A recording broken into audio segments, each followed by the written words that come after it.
Alors parlons peu mais parlons bien et parlons argent. Attention, un sujet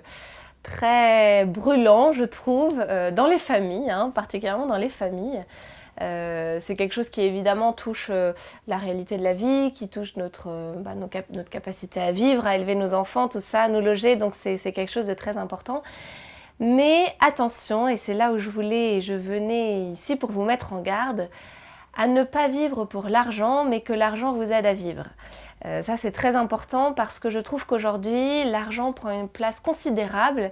et finalement on vient en mettre de côté certaines de nos valeurs, certains de nos principes pour l'argent. Sous prétexte qu'on se crée des besoins et que parfois on a la sensation d'avoir toujours besoin de plus d'argent et c'est dommage. C'est dommage parce que ça provoque beaucoup d'angoisse, ça provoque beaucoup de conflits, ça provoque beaucoup de culpabilité. Là où finalement l'argent n'est pas là pour nous angoisser mais l'argent est là pour nous aider. Alors attention, évidemment je parle quand on a déjà un certain rythme de vie et que si vous êtes dans le besoin extrême financier, bien évidemment j'entends bien que c'est source d'angoisse tout ça, mais il faut faire attention à ne pas se créer des besoins qui en fait ne sont pas de réels besoins, mais à force de se créer des besoins on a l'impression qu'ils deviennent indispensables.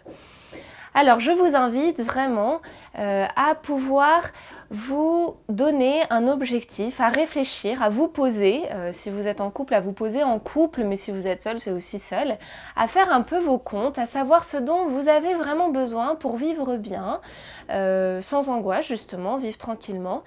et peut-être vous demandez s'il n'y aurait pas certaines choses auxquelles vous pourriez renoncer et qui vous permettraient soit de travailler un peu moins, soit de vous libérer un peu plus de temps, mais qui en fait vous permettraient de remettre un peu plus d'humain au centre,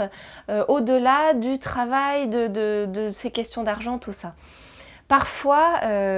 alors c'est vrai que ça peut être beaucoup pour des personnes qui travaillent à leur compte, je sais, parce que moi-même, c'est des questions que je me pose tous les jours, mais ça peut être aussi quand on est salarié, qu'on n'ose pas dire non à notre boss, pour sortir plus tôt le soir. Mais je crois que c'est le moment de se remettre en question et de se dire, voilà, est-ce que c'est indispensable que je travaille tous les samedis? Est-ce que c'est indispensable que je travaille jusqu'à 21h? Est-ce que je suis vraiment obligée de partir à 6h du matin? Est-ce que, voilà, vous voyez, de vous revoir un peu votre emploi du temps, de repenser à vos priorités, les priorités que vous aviez depuis le début, vos valeurs, le temps que vous vouliez passer avec vos enfants, que vous vouliez passer en couple, je sais pas, ce sport que vous n'arrivez plus à caser dans vos emplois du temps. Vous voyez, des choses qui sont importantes aussi, qui vont remettre l'humain au centre et de vous dire, est-ce que je suis vraiment obligée de faire ces renoncements ou est-ce qu'on ne peut pas réaménager la chose? Donc attention, je répète, ne vivez pas pour l'argent, mais laissez l'argent vous aider à mieux vivre.